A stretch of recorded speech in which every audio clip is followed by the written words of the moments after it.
Okay, एक question है कि which is the common practice to rectify the leakage in the pressure vessel such as pipe, inline, pipeline and plumbing. Last time हम लोगों ने I think discuss किया था इस चीज के लिए। Arun sir good evening. Good evening. आप आ गए सर तो बहुत अच्छा हो गया, अभी हम लोग जस्ट शुरू ही किए हैं। और इसमें जो लास्ट टाइम हमने बताया था कि इसमें 4 ऑप्शन है, plan, execution and the system knowledge, evacuation, plan and alarm system, planning and knowledge, prevention and planning. इसका आंसर होगा प्रिवेंशन एंड प्लानिंग। हम लोगों ने लास्ट टाइम इसमें डिटेल में डिस्कस किया था कि प्रिवेंशन एंड प्लानिंग इसका आंसर क्यों है। नेक्स्ट क्वेश्चन है कि the transfer of heat from one molecule to another molecule by colliding each other is known as, there are 4 option. Means अगर हीट का ट्रांसफर वन मोलिक्यूल से दूसरे molecule में एक दूसरे से जुड़ने की वजह से अगर हो रहा है, उस प्रोसेस को क्या बोलते हैं। इसका ऑप्शन है conduction, radiation, convection and transfusion. इसका आंसर है रेडिएशन। प्रेशर का एसआई यूनिट क्या है? प्रेशर का एसआई यूनिट पास्कल है। न्यूटन है जो फोर्स का है, कैलोरी है जो एनर्जी का है, और जूल है जो उष्मा का है। Which of the following is the key part of the fire preparedness and readiness? कौन सा ऐसा चीज है जो फायर प्रिपेयरनेस में सबसे, साजिद साहब गुड इवनिंग। एक ही चाहिए चलो। सब लोगों को मैं बता रहा हूँ, साजिद साहब भी हम लोग के साथ ज्वाइन कर लिए हैं और ये हम लोग के लिए सबसे खुशी का बात है। जी साहब कैसे हैं आप लोग? बिल्कुल ठीक बस है बढ़िया। बिल्कुल। और आज आ गए हम, मैंने कहा चलो। बिल्कुल सर बिल्कुल। आप आ जाते हैं तो हमारे अंदर एनर्जी जो है कुछ एक हाई लेवल पे चला जाता है सर। नहीं बस आप लोगों का स्नेह है, प्यार है और क्या है। साजिद भाई आपको टू बी लेटेड ईद मुबारक। योगेश बोल रहा हूँ, कैसे हैं आप? योगेश भाई थैंक यू वेरी मच। सबको हमारी तरफ से भी बहुत बहुत बधाई हो। और बिल्कुल कंटिन्यू। Okay sir okay. और इसका आंसर है ट्रेनिंग, अवेयरनेस, मैनेजमेंट, प्लानिंग। ये चारों चीजों में ट्रेनिंग है जो सबसे इम्पोर्टेंट चीज है प्रिपेयर्डनेस और रेडीनेस के लिए। विदाउट ट्रेनिंग आप कुछ नहीं कर सकते। जैसे साजिद सर हैं जो, उनका जो पूरा सुरक्षित भारत जो मिशन है उसका सबसे इम्पोर्टेंट पार्ट ये ट्रेनिंग ही है। नेक्स्ट क्वेश्चन था कि विच of the following is more beneficial and economical in a work room of a factory. ये actually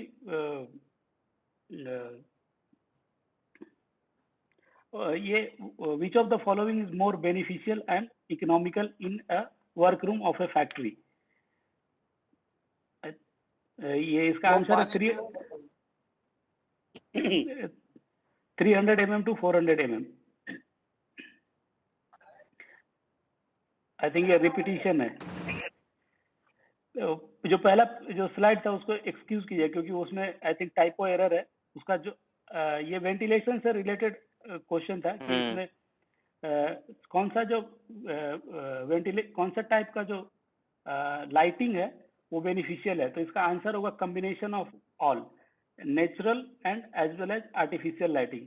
natural lighting means day time में आपको इस तरह से अरेंजमेंट होना चाहिए कि जो लाइट्स जो फैक्ट्री में वर्क एरिया के रूम एरिया में आना चाहिए, और जैसे ही सनसेट होता है उसके बाद आपका जो आर्टिफिशियल लाइटिंग है वो होना चाहिए। which one mentioned below is the liquid state at the ambient temperature is stored in heavy duty steel cylinder at high pressure। so इनमें से अगर देखेंगे तो ये जो क्वेश्चन है उसका कि इसमें से कौन सा ऐसा जो चीज है जो लिक्विड स्टेट में सिलेंडर, हैवी ड्यूटी सिलेंडर में हाई प्रेशर पे स्टोर किया जाता है। Carbon dioxide, dry chemical powder, foam, halon. इसका आंसर है CO2। क्योंकि जो CO2 जब स्टोर करते हैं सिलेंडर में तो वो गैस फॉर्म में नहीं होता, वो लिक्विफाइड फॉर्म में होता है। लिक्विफाइड फॉर्म का मतलब होता है कि है वो गैस, लेकिन उसको कंप्रेस करके उसका जो मॉलिक्यूलर जो डिस्टेंस है उसको कम कर दिया जाता है, और उसके जो फोर्स है उस पर इतना प्रेशर होता है कि वो प्रेशराइज हो जाता है, और इसके लिए इसको हैवी ड्यूटी स्टील सिलेंडर में हाई प्रेशर में स्टोर किया जाता है। डीसीपी पाउडर है, डीसीपी पाउडर में प्रेशर कब होता है, जब वो उसका कार्ट्रिज या उसके अंदर जो इनर्ट गैस हम लोग जो एक्सपेलिंग मीडिया फील करने के बाद वो एक्टिव होता है तब वो प्रेशराइज होता है। फोम है जो नॉर्मली प्रेशर में नहीं रहता है। हेलोन है, हेलोन वो भी एक इनर्ट गैस है और उसका भी प्रेशराइज रहता है, बट वो CO2 से कम रहता है।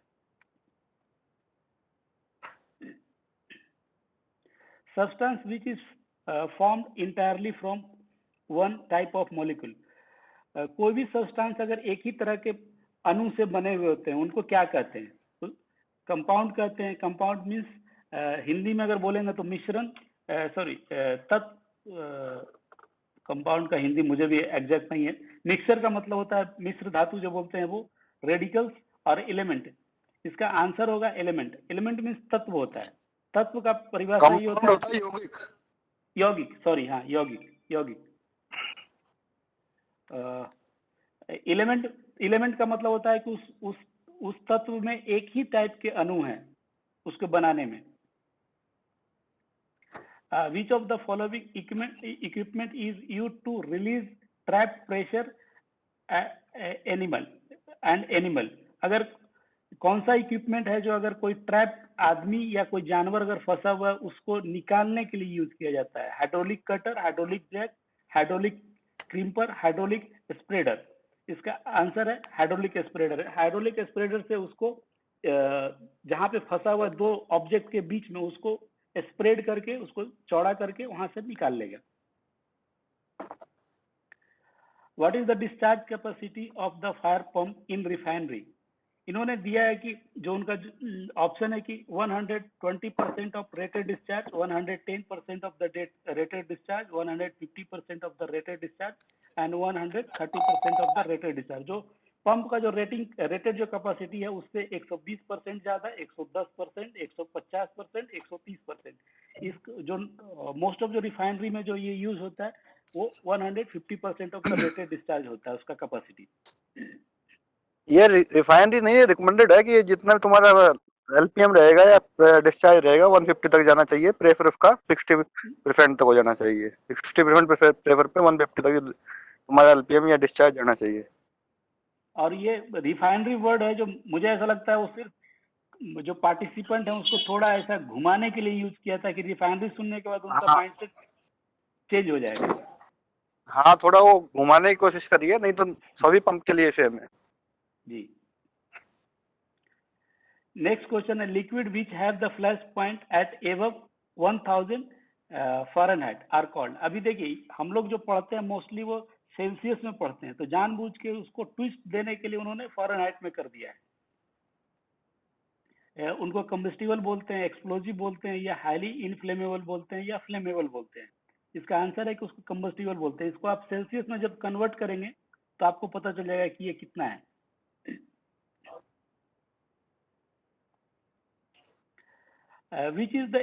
what is the accident investigation report? Accident investigation report क्या है? उसका आंसर है कि comply the statutory body. Means ये जो स्टैट्यूटरी बॉडी होता है लोकल, उनका ये कंप्लाई करने के लिए बनाया जाता है। Cost involve by the accident, वो एक्सीडेंट में कितना खर्च हुआ उसके बारे में बताने के लिए होता है, या फिर fact surrounding the cause of the accident, ये एक्सीडेंट होने का क्या कारण है वो जानने के लिए एक्सीडेंट इन्वेस्टिगेशन रिपोर्ट बनाया जाता है। या फिर disciplinary action for the involve, जो इस व्यक्ति उस इंसिडेंट में इन्वॉल्व है उनको ऊपर कुछ अनुशासनात्मक कार्रवाई करने के लिए रिपोर्ट बनाया जाता है। जबकि इसका आंसर है कि एक्सीडेंट इन्वेस्टिगेशन इसका हमेशा एक ही पर्पस होता है कि सबसे पहले तो कि क्या कारण है एक्सीडेंट का वो जानने के लिए होता है। इसीलिए इसका आंसर होगा fact surrounding the cause of the accident. जिन लोगों का माइक का जरूरत नहीं है वो बंद रखेंगे तो ज्यादा है, नहीं तो अच्छा रहेगा, नहीं तो बीच बीच में आवाज आती रहती है। नेक्स्ट क्वेश्चन है, which gas among the following is a inert gas. Inert gas, आप जिन लोगों ने भी केमिस्ट्री थोड़ा भी पढ़ा होगा तो उसमें इनर्ट गैस का पूरा एक कॉलम है। इसमें ऑप्शन इन्होंने दिया oxygen, carbon monoxide, chlorine, nitrogen. Oxygen है जो इनर्ट गैस नहीं है, कार्बन मोनोऑक्साइड भी नहीं है, क्लोरीन भी नहीं है, नाइट्रोजन है जो इनर्ट गैस है। इसीलिए बहुत जगहों पे जो लोग फैक्ट्री में काम करते होंगे तो देखते होंगे कि जहाँ पे भी फ्लेमेबल अगर मटेरियल स्टोर किया है तो उसमें पर्जिंग के लिए यूज होता है। और अगर कभी पाइपलाइन या कोई ऐसा इक्विपमेंट जिसमें कुछ हॉट वर्क करना है तो हॉट वर्क करने से पहले वो पर्जिंग करके जो भी वहाँ फ्लेमेबल गैसेज है उसको डिप्लेस करते हैं, उसके लिए भी नाइट्रोजन का यूज करते हैं। इनर्ट गैस का मतलब होता है वो किसी से रिएक्शन नहीं करेगा। Everything will be inert gas है।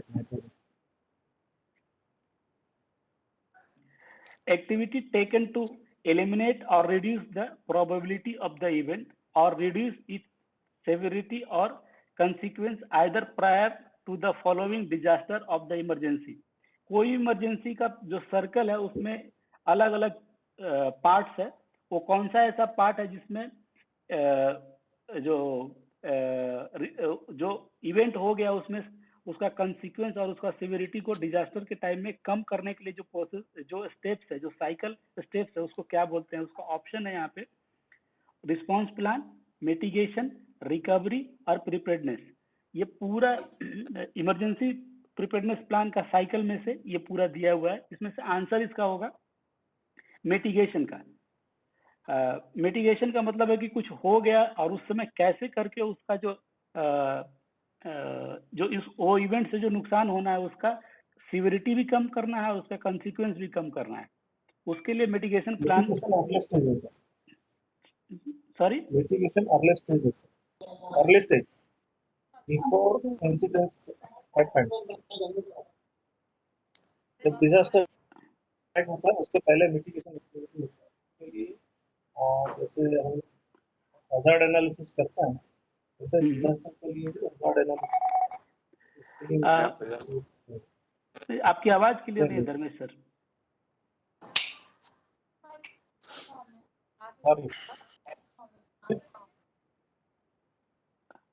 आपकी आवाज नहीं आ रही। ओके, कोई बात नहीं, माइक खराब है मेरा। Okay, which of the following tests conducted for the staff, those who have exposed to welding fumes, substance associated with the occupational asthma or exposure to the asbestos dust? Means ये दो चीज पूछ रहा है कि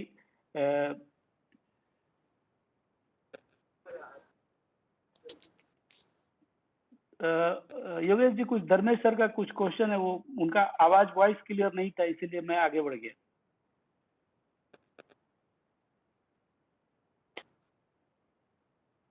नहीं ठीक है, क्वेश्चन आने दीजिए फिर हम लोग देख लेते हैं। कंटिन्यू कीजिए आप। ओके, मीन्स अगर इसमें दो ऑक्यूपेशनल हजार्ड के बारे में बात किया है। एक तो वेल्डिंग फ्यूम से जो बीमारी हो रहा है लंग्स से रिलेटेड, और दूसरा जो एस्बेस्टस जो डस्ट होता है उससे जो लंग्स में जो इश्यू होता है उसको चेक करने के लिए कौन सा टाइप का टेस्ट होता है। ऑडियोमेट्री बेसिकली ये कान से सुनने वाला जो चीज है उसके रिलेटेड है। एक्सरे जो आपका वो बेसिकली वो बोन से रिलेटेड है, हड्डियों से। और ईसीजी है जो हार्ट रेट का जो कैलकुलेशन है उसका है। इसका आंसर होगा एस्पायरोमेट्री। एस्पायरोमेट्री में हमारे लंग्स में वेल्डिंग का फ्यूम्स है या फिर एस्बेस्टस का जो डस्ट है उससे कितना डैमेज हो रहा है उसके बारे में जो एनालिसिस रिपोर्ट होता है एस्पायरोमेट्री में होता है।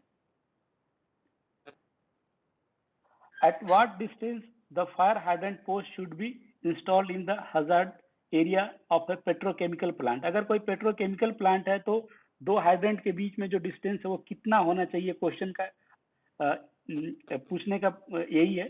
इसमें ऑप्शन है 20 मीटर, 40 मीटर, 30 मीटर और 10 मीटर। इसका आंसर होगा 30 metre. Which type of balance system is used in deluge system? जब डिल्यूज सिस्टम हम यूज करते हैं तो उसमें किस टाइप का बैलेंस होता है? एयर टू एयर बैलेंस होता है या वाटर टू एयर बैलेंस होता है या फिर oil and water balance, air and mechanical plate balance. इसका आंसर है ये जो ऑप्शन है उसके हिसाब से water and air balance. What should be the minimum height of all the hydrant outlet above the ground? ये सब लोगों को ये बेसिक क्वेश्चन है. इसका आंसर 1 मीटर होगा.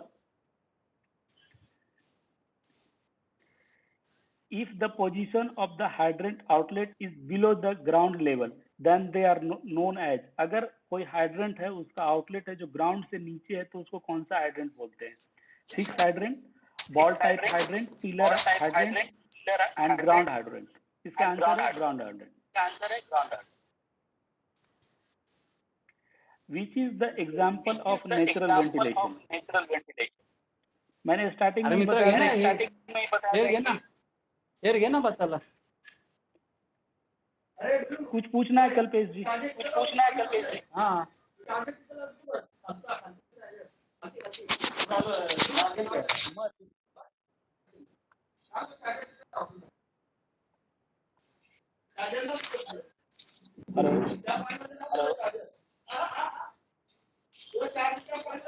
कर दीजिए वहां से. हाँ म्यूट किया मैंने. जी continue. Okay. Which is the example of natural ventilation? मैंने स्टार्टिंग में बोला था कि 2016 का जो फायरमैन का जो एग्जाम था उसमें वेंटिलेशन से रिलेटेड 5 क्वेश्चन था. उसमें से एक क्वेश्चन ये भी है. अब इसका ऑप्शन देखिए. Isolation of the work area, local exhaust ventilation, control of exposure, heat exposure और permitting entry of the outside fresh air. Natural ventilation का मतलब है कि खुद से वो जो हवा है जो एक साइड से दूसरे साइड क्रॉस कर जाए, कोई भी जो वर्क एरिया है वहां पे. तो इसका आंसर है कि एक उस एरिया में उस टाइप के वेंटिलेशन को नेचुरल वेंटिलेशन बोलेंगे अगर उस वर्क एरिया में एक साइड से हवा आ रही है और दूसरे साइड से जा रही है फ्रेश एयर. उस टाइप के वेंटिलेशन को नेचुरल वेंटिलेशन बोलेंगे. तो इसका आंसर होगा permitting entry of outside fresh air. In refinery, which type of pump are standby pump in a fire water pump house? इसका ऑप्शन है submersible pump, petrol driven pump, diesel driven pump and kerosene driven pump. जो भी लोग इस field में हैं उनको ये डेफिनेटली ये आपको आंसर आ जाएगा कि ये डीजल ड्रिवन पंप ही रहता है. अब इसमें पूछ सकते हैं कि ये पेट्रोल ड्रिवन क्यों नहीं होता है, केरोसिन ड्रिवन क्यों नहीं होता है, सबमर्सिबल पंप क्यों है. ये सबका अलग अलग रीजन है. और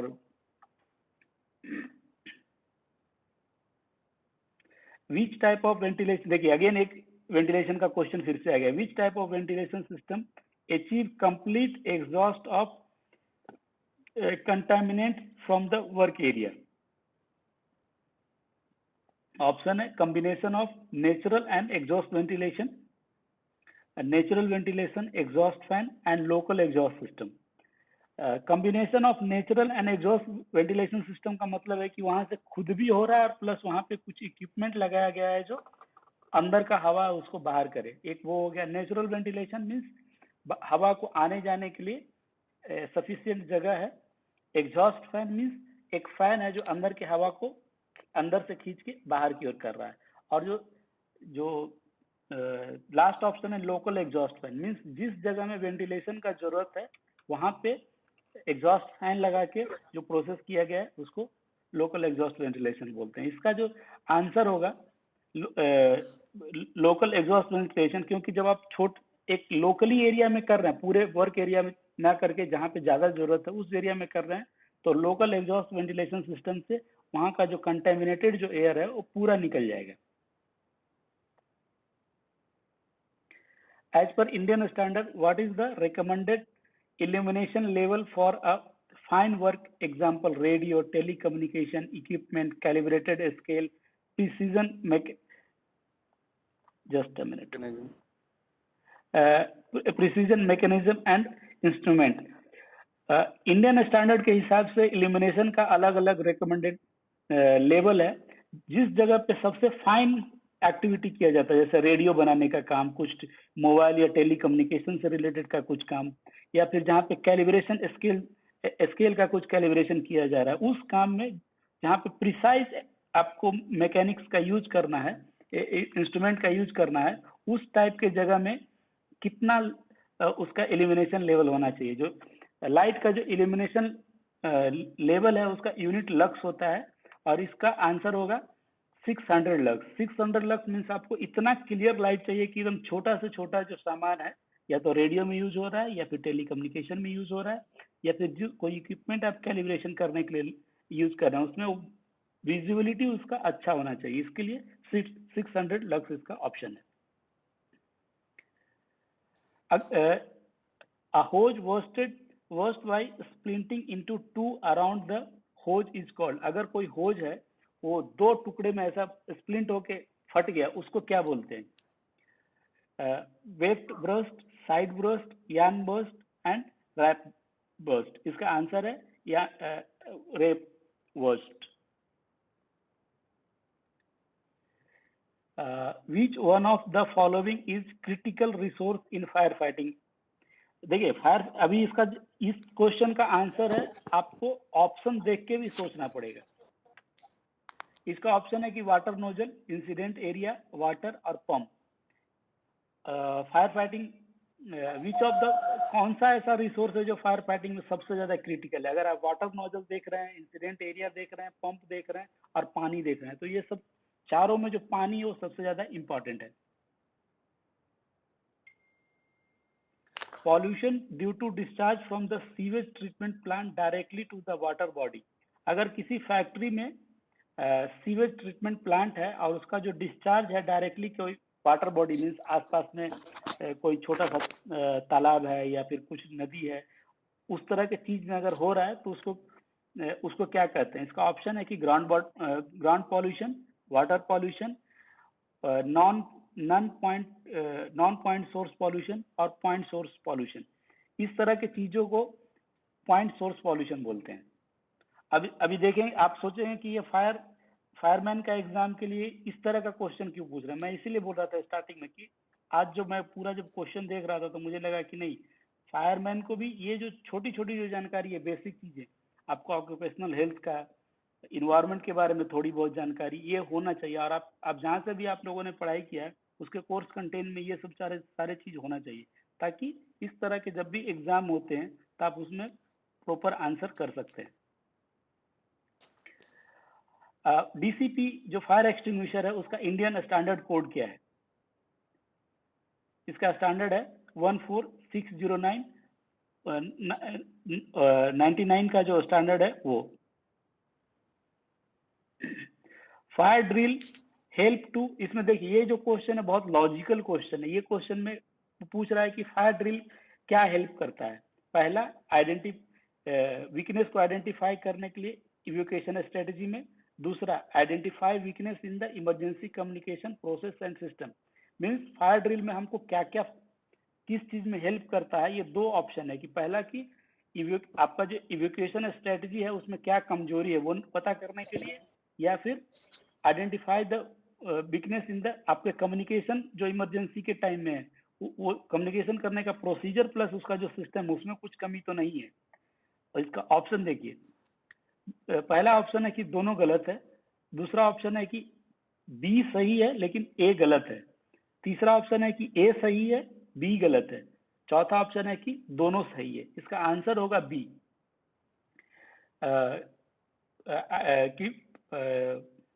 पहला तो कि कम्युनिकेशन का जो प्रोसीजर है उसके सिस्टम में कुछ उसका कमजोरी पता करने के लिए, और जो identify the any weakness in the evocation strategy, वो तो हम लोग इमरजेंसी प्लान में पहले से ही आइडेंटिफाई करके रखते हैं। अभी ये एक सबसे बेसिक क्वेश्चन है, इसका मैं सीधा आंसर बता दूंगा। इसमें ट्विस्ट करने के लिए क्या किया कि आपको एक क्लास ए मटेरियल दे दिया, उसके साथ दो अलग अलग मटेरियल दिया। जैसे आप जो ऑप्शन ए है इसमें लकड़ी है, पेपर है, रबड़ है। आंसर जो ऑप्शन नंबर बी है उसमें नायलॉन है, कार्बन है। अरुण जी, एक मेरा कॉल आ रहा है, आप सर कंटिन्यू करें, मैं स्लाइड चेंज करते जाऊंगा, मैं म्यूट। एक क्लास दिया है, एक क्लास में क्या क्या होता है, वुड, पेपर, रबर, यही है। और दूसरा आता है नायलॉन, कार्बन, वुड, तीसरा वुड, प्लास्टिक, पोटेशियम। तो पोटेशियम वाले में तुम्हारा डी क्लास जा रहा है एक पोटेशियम, सी क्लास में सी है, और डी में पेपर, डीजल, पेट्रोल, मतलब बी क्लास और ए क्लास मिक्स किया हुआ है। नायलॉन भी सिंथेटिक में आता है, तो ये भी कई बार नायलॉन को बी क्लास में लिया जाता है। तो इसका करेक्ट आंसर फर्स्ट ही आएगा।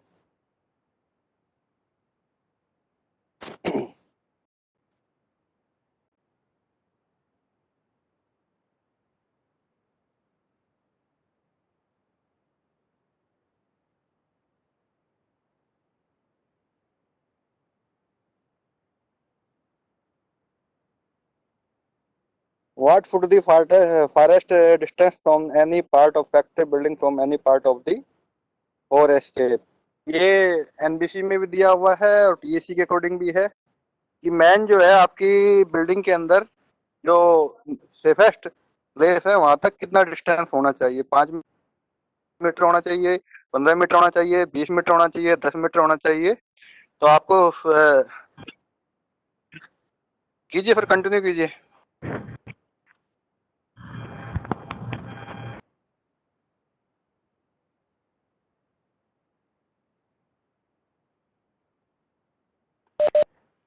सॉरी, एक कॉल आ गया था कंट्रोल रूम से, इसीलिए मैं अरुण सर को रिक्वेस्ट किया। Which of the following instrument is used to measure the temperature beyond the range of the thermometer? Sir 79 का आंसर नहीं मिला सर। लास्ट ले लीजिए एक बार। जी, इसका आंसर है ये 15 मीटर है। करेक्ट 15 मीटर है। वो शायद एनिमेशन डालने में भूल गया होगा मैं। इसका बी आंसर है 15 मीटर।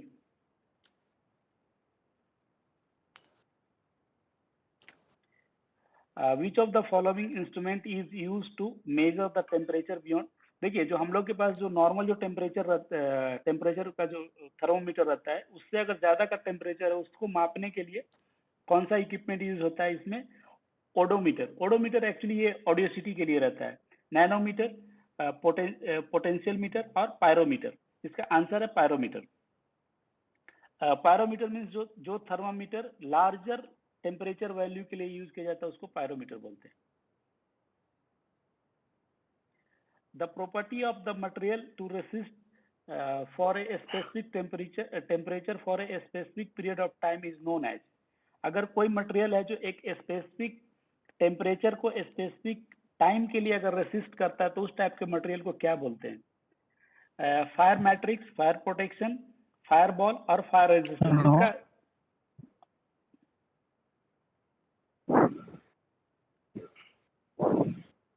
जी अजीत जी बोलिए।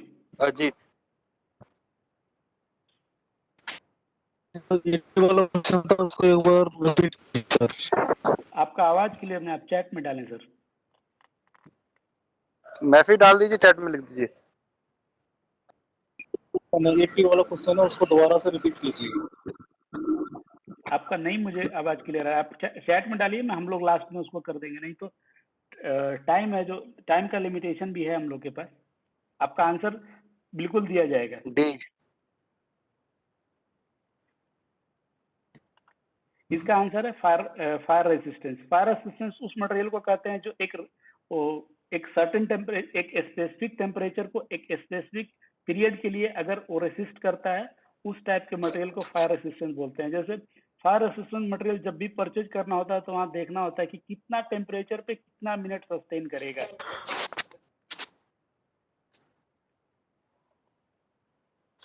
जिन लोगों का माइक चालू है वो बंद करके रखें।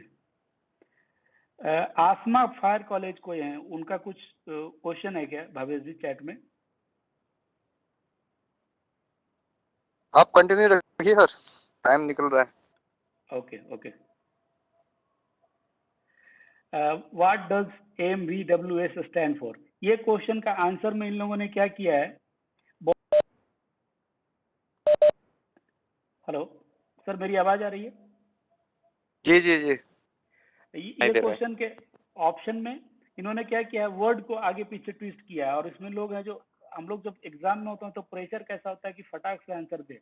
इसमें देखिए पहला ऑप्शन क्या है, medium virtual water spray, medium view water spray, medium velocity water spray system, medium viscosity water spray system. आप जो 4 के 4 ऑप्शन है उसमें स्पेलिंग में सिर्फ एक ही, वेलोसिटी के जगह पे कहीं पे वर्चुअल है, कहीं व्यू है, कहीं विस्कोसिटी है।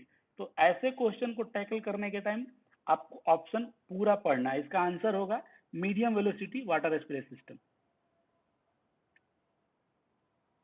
Limitation of removal of oxygen from the scene of fire is known है। फायर सीन से अगर ऑक्सीजन को रिमूव करते हैं उस चीज को क्या बोलते हैं, इनहेबिटिंग, स्टार्वेशन, स्मूदरिंग, कूलिंग। इसका आंसर सब लोगों को मालूम है, smothering. What is the maximum mounting height from the floor to top of the portable fire extinguisher handle? 900 mm, 1100 mm, 1200 mm and 1000 mm. इसका आंसर है 1200 mm। 1.2 मीटर का height पे उसको माउंट करते हैं। Which of the asbestos is most commonly used in constitute to manufacturing the insulation board? Insulation board बनाने के लिए किस टाइप का एस्बेस्टस मटेरियल का यूज होता है कॉमनली? एमोनोसाइट, ब्लू एस्बेस्टस, साइक्रोलाइट और व्हाइट एस्बेस्टस। इसका आंसर है फर्स्ट, एमोनोसाइट। एबीएस होता है फिर उसका short form, Yes, ABS yes sir, panel. yes sir। An unplanned event that caused death or significant injury to the employee, customer or the public is known as accident, hazard, risk or emergency। इसका answer है emergency.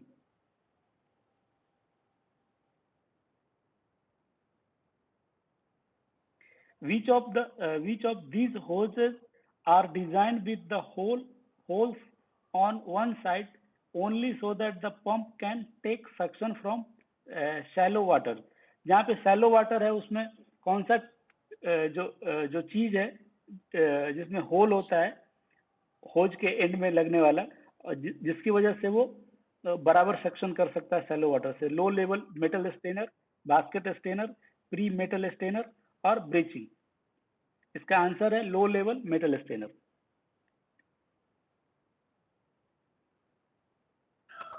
कोई question आया हुआ है?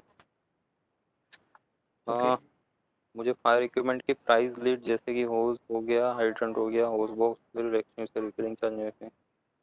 Sir हम लोग sales अरे वाले नहीं है सर। नहीं नहीं, ये क्वेश्चन गलत है, ये सही प्लेटफॉर्म नहीं है क्वेश्चन पूछने के लिए। तो सर कंटिन्यू कीजिए।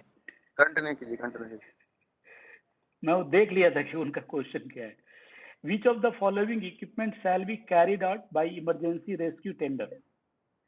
बाइक उनको लेके जाना चाहिए, प्रोटेक्टिव सूट लेके जाना चाहिए, सीमेंट बैग लेके जाना चाहिए या साइकिल लेके जाना चाहिए? जो इमरजेंसी रेस्क्यू टेंडर है उसमें ये 4 ऑप्शन में से कौन सा चीज उनको लेके जाना चाहिए? इसीलिए मैं हमेशा बोल रहा हूँ कि क्वेश्चन पढ़िए, ऑप्शन देखिए। इसमें बाइक है, सीमेंट बैग है, साइकिल है और प्रोटेक्टिव सूट है। तो डेफिनेटली रेस्क्यू करने के लिए आपको सुटेबल चीज यहाँ पे प्रोटेक्टिव सूट्स है। विच is the unsafe condition in the factory? हम लोगों ने एक WLS किया था जिसमें पूरा डिफिनीशन था अनसेफ एक्ट, अनसेफ कंडीशन के बारे में। इसमें ऑप्शन है कि प्रॉपर वेंटिलेशन ना होना अनसेफ कंडीशन है, कोल्ड विंड होना अनसेफ कंडीशन है, इनएडिक्वेट लाइटिंग और lighting with sad and glare वो अनसेफ कंडीशन है, या sufficient lighting with wind flow. इसका आंसर है कि इनएडिक्वेट लाइटिंग है, और अगर लाइटिंग है भी तो शेड और ग्लेयर के साथ है। तो जो आप कोई इक्विपमेंट वगैरह यूज कर रहे हैं उसका डिसीजन लेने में आपको तकलीफ होगा, इसलिए ये अनसेफ कंडीशन है। Which of the following register to be used for the duty location of the fireman in a fire station? इसका आंसर है कि ड्यूटी डिप्लॉयमेंट रजिस्टर जो है वो यूज करते हैं। अभी हम लोग के पास बहुत लिमिटेड टाइम है सर, तो अरुण सर जी भावेश जी कुछ क्वेश्चन आप बोल रहे थे कि पूछना है। जी सर, एक क्वेश्चन आया था कि हम्म। अगर H2S गैस एग्जांपल कंसीडर करके हाँ है TLV मेरे के पास। बारे में थोड़ा सा जी देखिए, जो एक्सप्लेन कीजिए। टीएलवी बेसिकली है, टीएलवी का मतलब होता है threshold limit value. Threshold limit value है जो कोई भी केमिकल जो सब्सटेंस है उसका वो मैक्सिमम एक्सपोजर लेवल होता है, जहाँ पे आदमी को कोई अगर वो काम कर रहा है डेली और up to the his working life, तो उसका कोई एडवर्स इफेक्ट नहीं होना चाहिए। इसको टीएलवी बोलते हैं। टीएलवी मेजर करने का 3 अलग अलग टर्म्स यूज करते हैं। और ये जो टीएलवी जो टर्म्स है वो American conference of the government industrial hygienist जो है उनके रेफरेंस में ये टर्म उन्होंने डेवलप किया है, threshold limit value. Threshold limit value निकालने के लिए, चेक करने के लिए 3 चीजें होती है, time weightage average. Just a minute. Time weightage average इसका मतलब होता है कि अगर कोई आदमी 8 घंटा लगातार टॉक्सिक सब्सटेंस के प्रेजेंस में काम करता है पर डे या फिर 40 घंटा इन अ वीक, और उनको अगर कोई एडवर्स इफेक्ट उसको हेल्थ पे नहीं होता, उस चीज को टाइम वेटेज एवरेज बोलते हैं। इसका एग्जांपल जो भावेश जी ने बोला H2S का, मैं लास्ट में ये डिफिनीशन के बाद बताऊंगा। TWA का मतलब होता है कि ये मैक्सिमम लिमिट है जब कोई आदमी पर डे 8 आवर्स या 40 आवर्स इन अ वीक काम करता है टॉक्सिक एरिया में, और उस टॉक्सिक सब्सटेंस का उस आदमी पे कोई एडवर्स इफेक्ट उसके हेल्थ पे नहीं होता है, उसको टाइम वेटेज एवरेज बोलते हैं।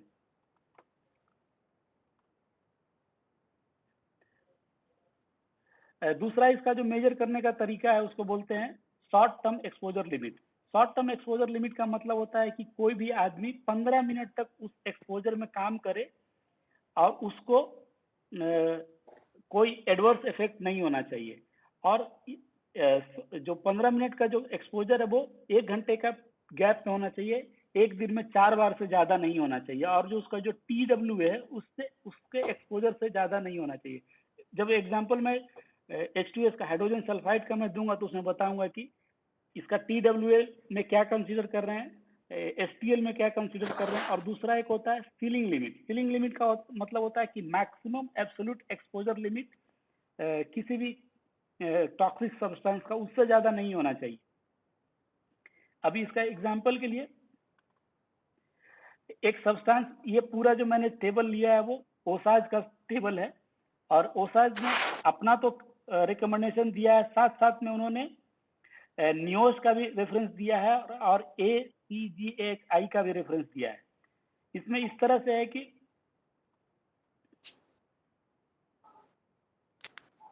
जस्ट अ मिनट, H2S का जो एक्सेप्टेबल कंसंट्रेशन है वो TWL के लिए 20 ppm है, और इसका जो सीलिंग लेवल जो है वो 50 ppm का दिया है, और मैक्सिमम ड्यूरेशन ये काम के लिए उन्होंने 10 मिनट दिया है। लेकिन ओसाज का अगर देखेंगे तो 10 ppm है उनका TWA, जो STEL है जो 15 ppm है, और जो सीलिंग लेवल है वो 50 ppm का है। लेकिन अगर NOIS का अगर देखेंगे तो उन्होंने जो सीलिंग लेवल है वो 10 ppm 10 मिनट के लिए दिया है, और ACGIH जो है उसके हिसाब से उनका जो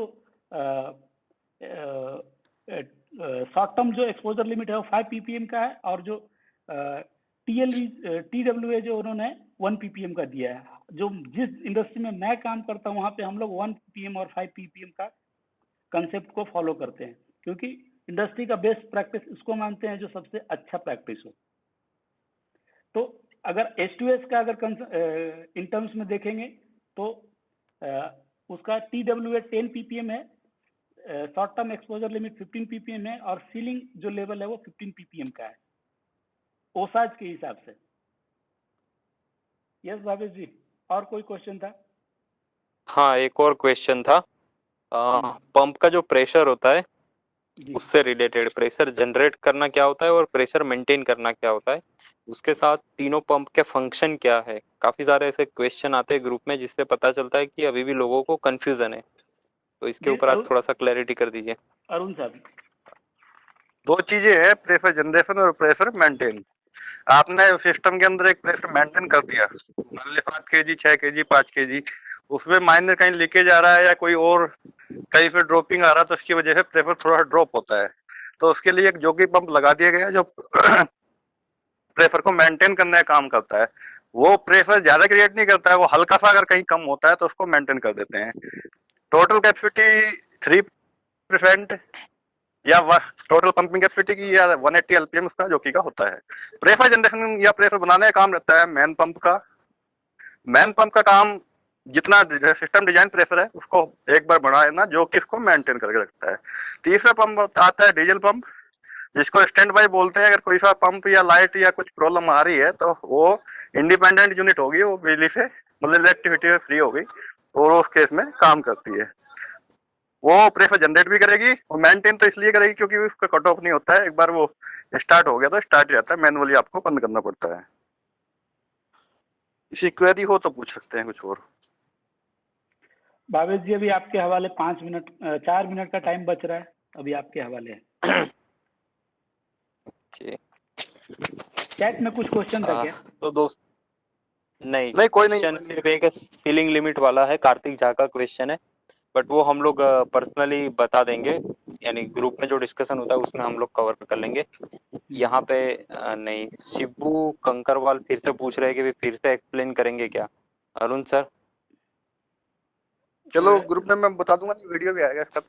3 पंप हो गए, जो कि प्रेशर मेंटेन का हो गया और मैन हाइड्रेंट पंप का जनरेशन का हो गया, और स्टैंड बाई जो तुम्हारा पंप है वो दोनों फेलियर जाते हैं तो उसके केस में काम करता है। जी भावेश जी, 3 मिनट है। Dharmesh, okay, I will sir let me finish. Okay दोस्तों, अभी हमारा एक कंसर्न था और ये मैंने चैलेंज वाली बात की थी बीच में, अगर आप मेरी पोस्ट देखेंगे तो बात ये थी कि एक चैलेंज या कंपटीशन का हम लोग एक सोच रहे, हमारे ग्रुप में हम छोटा सा एक कंपटीशन स्टार्ट करेंगे कल सुबह से, और जितने भी मेंबर है अपने ग्रुप में सभी लोग उसमें पार्टिसिपेट करेंगे तो अच्छा रहेगा। उसमें 2 कैटेगरी रहेगी। कैटेगरी 1 जो रहेगी उसमें ऐसा है कि मैक्सिमम क्वेश्चन कौन पूछ रहा है, और दूसरा कैटेगरी रहेगा कि मैक्सिमम आंसर कौन दे रहा है, राइट। तो कल से हम लोग मॉनिटरिंग स्टार्ट करेंगे और ये जो है पूरा सैटरडे तक चलता रहेगा अपना। आप सभी को जब भी अगर आप कोई क्वेश्चन डाल रहे हो तो अपना एक सीरियल नंबर जो है अपना खुद का मेंटेन करें। जैसे अगर मैं कल क्वेश्चन डाल रहा हूँ तो मैं फर्स्ट क्वेश्चन में क्वेश्चन 1 या Q1 लिखूंगा, फिर उसके बाद कुछ देर के बाद दूसरे दिन तीसरे दिन जब भी मैं दूसरा क्वेश्चन डाल रहा हूँ तो मैं क्वेश्चन 2 या Q2 इस तरह से लिख के अपना सीरियल नंबर जो है वो मेंटेन करूंगा। तो हम लोग पूरा जो एक्टिविटी है उसको मॉनिटर करेंगे, और फिर नेक्स्ट जो हमारा WLS होगा उसमें फिर जो भी विनर रहेगा या जो हमारा एक्टिव मेंबर रहेगा उसका फिर नाम हम लोग डिक्लेयर करेंगे। बेसिकली ये एक्सरसाइज जो है वो हमारा ग्रुप का जो एक्टिविटी है उसको बढ़ाने के लिए, हमारे जो मेंबर्स है उनका जो एक्टिविटी जो है उसको बढ़ाने के लिए हम लोग कर रहे हैं, मोटिवेशन के पॉइंट ऑफ व्यू।